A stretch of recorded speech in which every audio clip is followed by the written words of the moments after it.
Hello there, welcome to another edition of Lexicon Late Night with me and my co-host Justin.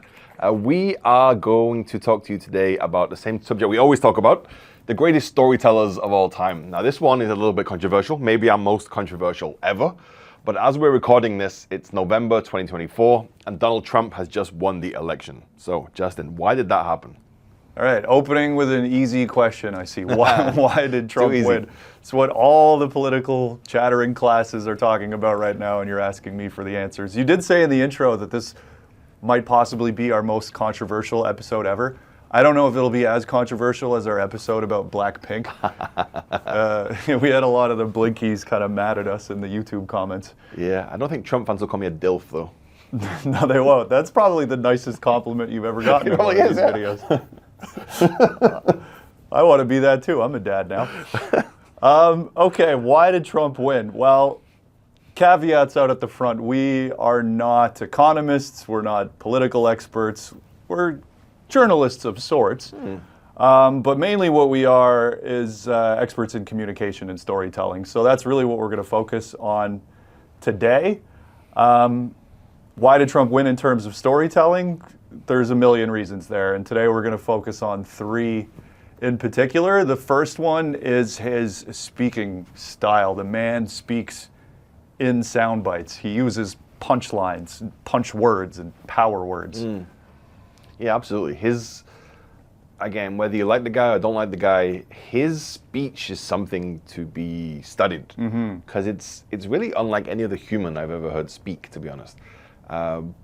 We all have this thing when we're younger, I think, where we try and use bigger words to sound smart. But ultimately, as we've learned in the Orwell episode, the goal is really to keep it simple. Most people struggle with that because of the need to edit down your words in your head. Now, whether Trump is just a particular idiot that only thinks in simple words, right. Probably not. But through his career, he's learned to communicate in a way that is very low grade. High readability, as you said on the other video we made. And I've seen another analysis video where he kind of chooses his sentences so that they end with a punchline, not only as a joke, but even like the most powerful word in the sentence. Right. Like restructure it so it's like war, poverty, stupid. Famine. Yeah, he'll punch with the final word, which is really quite an incredible talent for a communication person. Yeah, and we've kind of touched on this in the previous video, like whether it's by design, whether it's something he crafted over the years, or it's just something that's purely instinctual, it is a pretty effective way of communicating. You're talking about that, it's the Nerd Writer video? Yeah, this is a good breakdown of it. He kind of like, you see those videos of hip hop lyrics where they highlight the rhyme schemes? Trump just does that with like the same word over and over again, but it does have a punchline, and there's a rhythm to the way he speaks. Yeah, so he's like mixing hip hop and comedy. I've never seen, because that's not how communication works, right? Yeah. The verb's in the middle somewhere, you tail off towards the end, and then you start again with the power word at the start, like I, when, I, like, I do. Right. To finish with the power word is unusual. Maybe it's just something from him having been on TV for just decades and decades. He just knows instinctively like what works on TV, and that's like why, or a big part of the reason why he came to power in the first place. Nobody thought he stood a chance in the Republican primaries, and he just, beyond having other tactics in the debates, like just being rude and insulting people and just being entertaining. I didn't know you could do that. Right, exactly. Exactly. Shout out to Shane Gillis. I didn't know you could do that in this. And then the media were also he played them like a fiddle, right? Because they didn't expect him to win at all. They just thought it was a novelty and it was good for ratings whenever he was on. So they'd just be like, check out this crazy thing Trump said. So that's part of it too. It's not just the words he chooses. It's just kind of made for TV sound bites. Something else popped into my mind when you said we always try to edit ourselves, or like with the Orwell episode, we talked about how brevity and just using simple language is an effective way to communicate. It made me think of this Mark Twain quote where he goes, I didn't have time to write a short letter, so I wrote a long one. Yes. Yeah, and and that's essentially what Trump does. Yeah, and you mentioned, I think this is probably the right time to reference this, is that we live in a a dumbed down social media age where the news is sound bites, and you've got 24-hour news stations where they say the same thing for 24 hours. They should be doing deep journalistic dives into what's happening around the world, and they don't, because they're just trying to keep you on the channel a long time.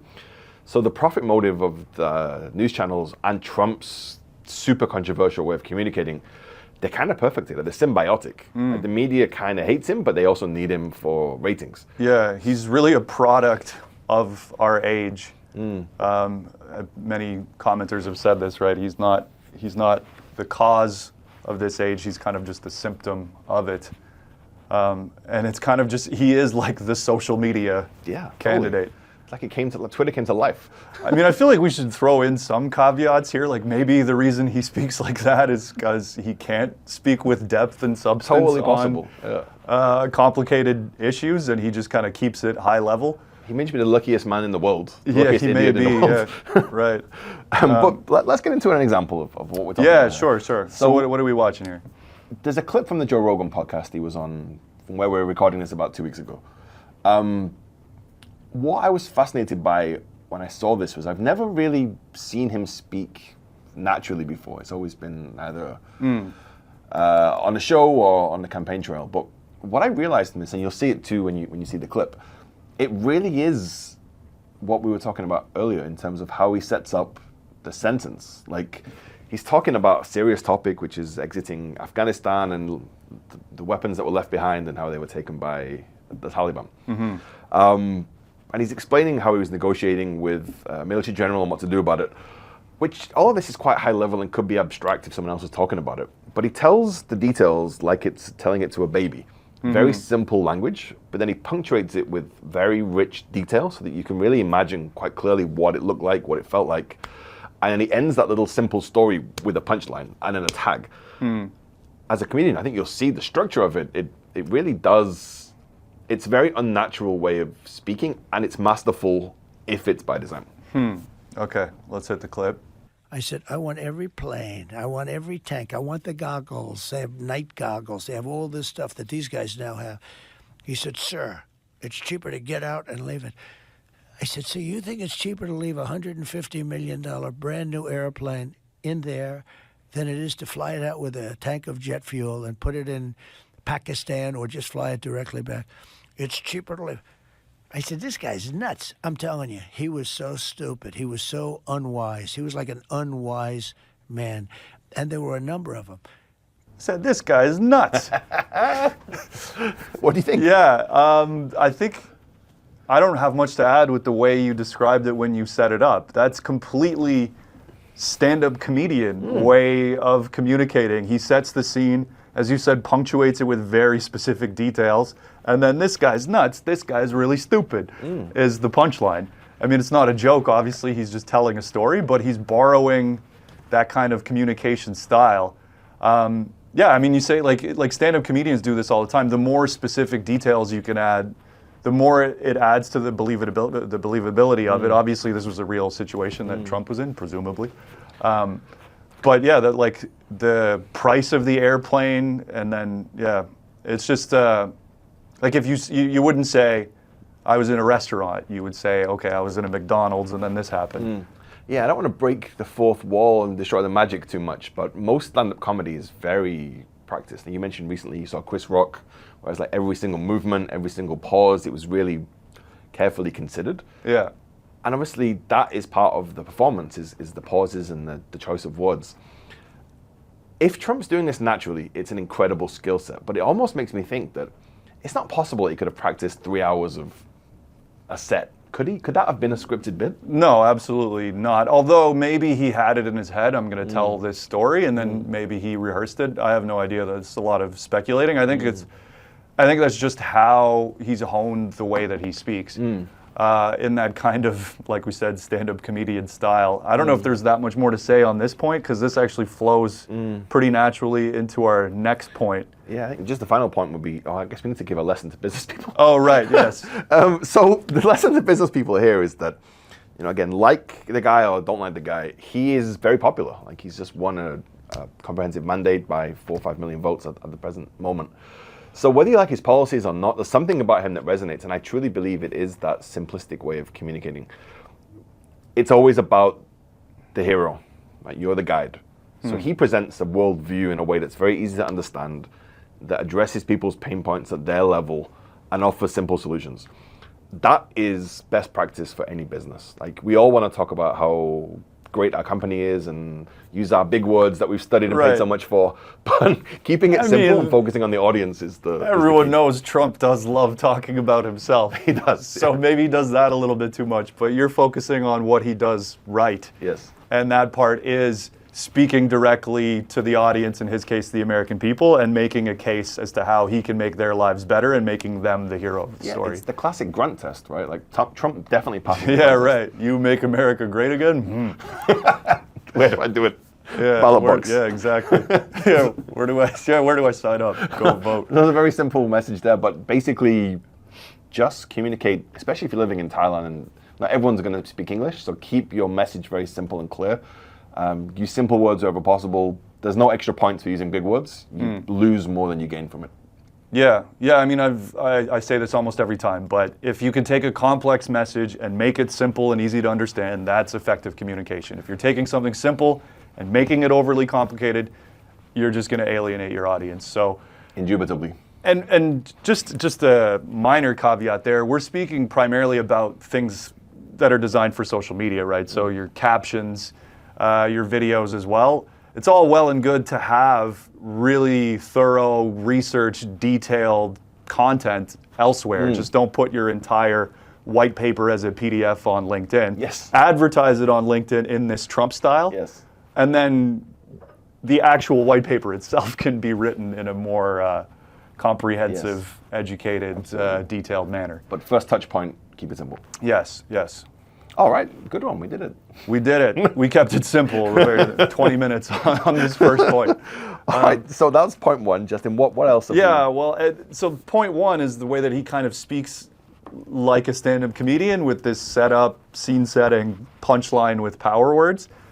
And point two is just his crowdsourcing of policies. The first person I heard make this point was Matt Welsh on the Fifth Column podcast. He said he just performs at so many rallies and he does these long 3-hour rallies sometimes. And sometimes he's just spitballing. He'll throw stuff out and see whether they like it or not, and then refine those bits, almost in the exact same way a stand-up comedian refines their material. So you go out to the open mic, you try something new, you get a feel for it from the crowd, and then you just refine it that way. And then eventually you've got your special, you've got your hour, hopefully. Anyway, that's what the pros do.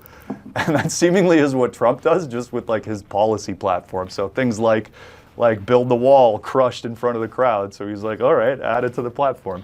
Yeah, and this is probably, we don't want to get into this too much, but that's kind of the irony of a democracy, right? That the most popular ideas are not necessarily the good ideas, but if you truly listen to the people don't always have the best intentions for the world. Wisdom of crowds and all that. Yeah. But it is a very kind of grassroots version of the will of the people, I guess. Totally, and even before he had his rallies, like when he was just getting started, I guess like 2013, 14, he was just kind of crowdsourcing all ideas from all the crazy places pretty much and posting them on Twitter. And it was pretty much whatever got the most engagement became his platform. So I think Build the Wall actually came from some Alex Jones or something like that. I've been talking about it, and he just put it on his own Twitter. Right. It was the most popular post, and then it became his mantra pretty much. Which again it's kind of scary from one angle, but it's very democratic at the other angle. Yeah, right. It's kind of, it's almost like what consultants do. They kind of listen to the people, try think, okay, and then feed it back to them. Yeah, it's like opposite of McKinsey. Right. It's the low-level McKinsey. And also, if you think about it kind of from a social media perspective, it's like he's got different content pillars, different content styles. It's not like as organized as we would have it for our clients, where say, okay, Monday is thought leadership, Tuesday is product focus, 3 is client success stories, 4 is internal stories, and 5 is provocative, controversial posts, or whatever the case may be. But he is definitely tracking his KPIs, seeing what performs well, absolutely, and then doing more of that. And that's the lesson, the business lesson, is look at what's working. We all have the things that we want, the products that we want to sell the most, the things we want to talk about the most, the topics we want to focus about the most. they're not necessarily going to be the things that resonate best. So you need to really look at your analytics, look at your KPIs, and what you were just referencing. Obviously, we have our content pillars, Lexicon does too. But occasionally, I will throw out a post on the weekend just to test out an idea, see how it performs. If it does great, I might bring it into the main set list, right? If you will. Right. That's like the open mic of LinkedIn posts. So if you see something on Saturday or Sunday on David's feed, it's because he's trying something. I'm working on it. Yeah. So, yeah, that's the lesson then, right? You got to listen to the feedback that you're getting from your audience. Like, ideally, you get once a year, maybe you get customer feedback in terms of a formal feedback procedure, but you can get it every single day on LinkedIn. Like, yeah, it's pretty easy to track your impressions and other analytics as well, but you can just kind of click on your posts and then you can just see how many people are seeing it in their feeds. And this has nothing to do with Trump, but just a point to add on this. If you want your serious stuff to be seen by as many potential customers as possible, you need to have stuff that's designed to just perform well in terms of impressions. So, I mean, you've said this a million times. If you want to get the most impressions, just post a picture of you with a baby or a dog.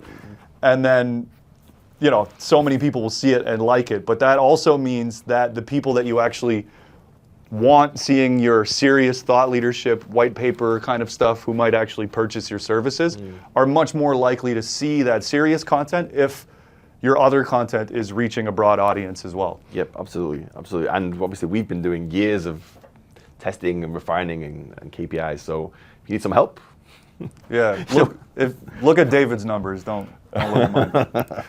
All right, we got through that one as well. It was pretty good. Sure. So the final topic, of all of the things you can say about Donald Trump, whether good or bad, he has a very strong personal brand. Yeah, nobody looks like that guy. No. It's crazy that we're so used to it with the weird comb over and the orange caked on makeup, the long tie. Cartoon character. Like, he's got a distinct look and sound. We already discussed how he talks, but the man's like persona is about as distinct as you can get. For sure. And no matter what situation he's in, whether it's The Apprentice, whether it's like a WWE wrestling event, the campaign trail, he's always the exact same guy. Yeah, I just can't help but feel like he must have had some kind of like image management along the way, because it's so consistent, and like every celebrity who speaks out kind of ends up failing at some point. But this guy speaks out in a way that is insane, but somehow doesn't derail his campaign ever. Like, there's just something about the way he delivers it. There's something about the way it resonates. That's why we're talking about him today. Like, it's just a very unique person in the 21st century. Yeah. That anyone else would be canceled 50 immediately. times over. Well, that's part of it, is that there's so many controversies. Seemingly every week or every day even there's something new. And so you just kind of get immune to it, and he just becomes kind of Teflon. You're just, all right, whatever. And in this campaign in particular, he's just been the most scrutinized politician probably in history. So that when it came around to this campaign, everybody already knows him. They've already made up their minds about him. So the media wasn't really seemingly that interested in all these little controversies. There's no more dirt you could dig on him. It was all there. Whereas Kamala, on the other hand, this isn't what this episode is about, but people like didn't know her. So little things that weren't that big of a deal, like terrible performances, but weren't that big of a deal, made waves in the media, and Trump just kind of coasted. He was just him the whole time. I think when it comes to personal brand, the key word is persona. And I truly believe that this is some kind of artifice, like what we see of him. Like purposefully brash, purposefully outspoken, purposefully simplistic. Because when he was on Rogan, you still got to see him in a bit more detail. Like he seems a fairly personable kind of dude. He's not just a shit talker. So probably being an entertainer in the 90s, he was literally on WWF wrestling, WWE wrestling, where there is a famous type of character at the heel. Yeah, right. Where they're designed to be the bad guy. Yeah. Like maybe he's just playing that character and at a really high level. Like he knows what his beats are, he knows what his persona is, and he knows that it works for him. Like even if you don't like him, you can't stop talking about him. Like we said about the news channels earlier. Like, he got billions of dollars in free campaign promotion from the media in 2016 just because he talked so much. Yeah. Smack, pretty much. Right. I don't know. I wouldn't want to speculate that it's all contrived. I almost feel like it's genuine.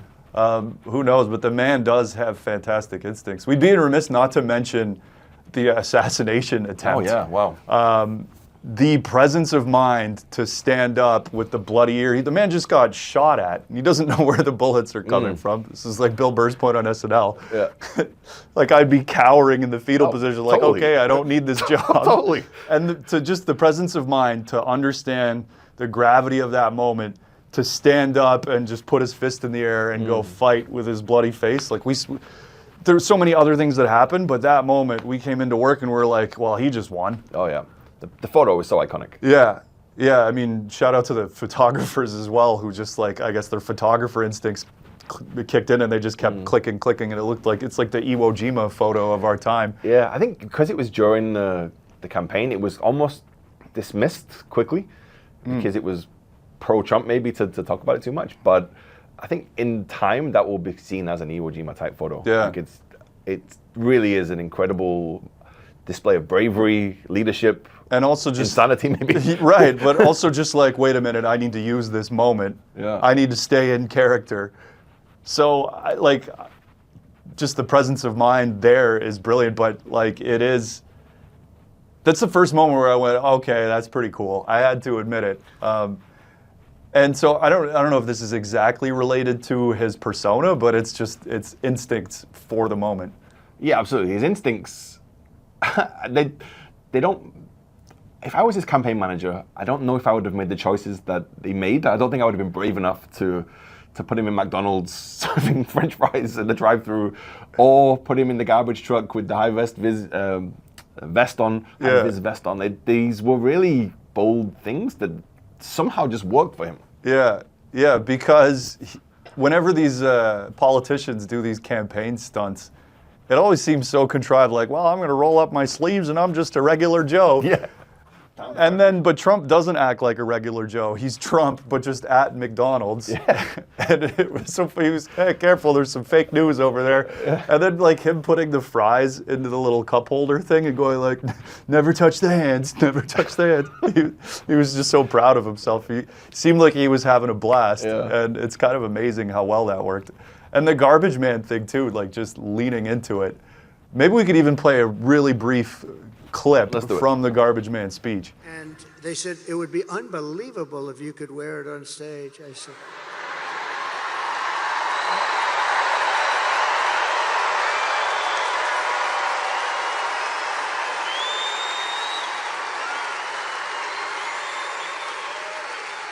and I said, no way. I got 25,000 people standing outside. I got all these people here. There's no way I'm wearing it on stage. They said, oh, okay, sir. I said, get me my jacket. But if you did, it actually makes you look thinner. I said, oh. And they got me. I said, I want to wear it on stage. Yeah, and like that's just top tier trolling. And he took a moment to like make fun of himself, saying that the vest made him look slimming, and then that's why his staff convinced him to do it. Yeah. Well, we'll come to the business lessons in a second, but obviously in America, politics is big business. Everyone has an opinion about it. It's everywhere. You can't escape it. But like we saw in that clip, from an external perspective, American politics is mostly entertainment. It's very light on policy usually, and doing that kind of stuff, whether you want to say it's good or it's bad, the nicknames, the garbage man, the McDonald's stuff, it gets headlines, it gets coverage, and it is entertaining. It's funny for a neutral perspective anyway. Yeah, it is. It's the most American thing ever. Yeah, it's cheeseburgers and wrestling and money. Yeah, totally. So that's why he wins. Like, if people are confused why he wins, he's playing the game of American media perfectly. Mm-hmm. So what's the lesson for business leaders? Persona. It really is. Like, there's no better example of a persona. Maybe it's authentic, maybe it's not, but it's very consistent. He knows his tone of voice clearly. He has his key topics he focuses on. he has his sentence structure laid out perfectly. So if you're a business leader, you don't want to necessarily be saying the things Trump's saying, but you can own your niche. You can speak in your own language. You can focus on your key topics. You don't have to be boring. You don't have to be dull. You can mix humor in there. Just don't be scared of taking a stand for things. Have a persona that you are right. We talk some shit on LinkedIn. Sure. Absolutely. I'm like, hey, look at it, he's swearing. Oh, no. We're not to swear. Look how authentic you are. We're grown-ups. Yeah. That's my persona. I just swear a lot. I mean, a lot of, like, you know, this is going to come across like we were fans of the guy. And there's aspects of it that we definitely respect, like the things that we've outlined in this video. But, you know, seeing as you're swearing too, the man is one of the greatest bullshitters of all time. No doubt. Distinguishing that from lying, right? Because liars have some respect for the truth because they're doing the opposite of it, and they expect you to believe the negation of the truth. Mm-hmm. Whereas with him, he's just going. Yes. So maybe don't do that as a business leader. But if you could do it with that kind of confidence, simple language, sentence structure, ability to kind of listen to what your audience wants and meet them in the middle. There's what you want to do, there's what your audience wants, and the sweet spot is somewhere in the middle there. Totally. And if you could do it with a strong persona, that's a pretty winning recipe. Absolutely. These things are a bit complicated to do by yourself. So if you need some help developing a persona, putting together your content calendars, content pillars, give Justin a call. That's right. Make your LinkedIn great again. Absolutely. Yes. All right. Thanks for listening as always. We'll see you for the next episode. See ya. What do you got? What a goblin.